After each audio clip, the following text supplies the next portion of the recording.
屏东琉球这个明在掘渔船的顶个月底是伫咧东沙岛去夹到网仔，规只船全安尼失去动力。海巡署是派这机动海巡队去甲救援，伫咧确认这船顶5个人拢平安了后，就开始来拖船。即马经过5天4暝的时间，昨总算是平安甲这只船拖转来到东港。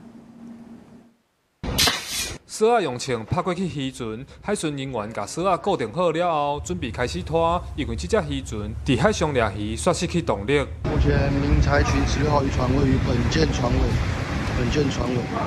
顶个月31中昼，伫东沙岛东南方大约100公里的所在，有渔船因为夹到网仔失去动力，海巡署接到通报，派4000吨级的分灵舰救援，确认渔船顶5名船员拢安全，就直接进行拖船的作业。不过因为海涌大，海巡人员拖的时阵嘛足细腻，惊佫发生危险。经过5天4暝大风大影，总算把船平安拖到小琉球附近海域。在同日晚上8点，云林舰抵达现场与民船会合。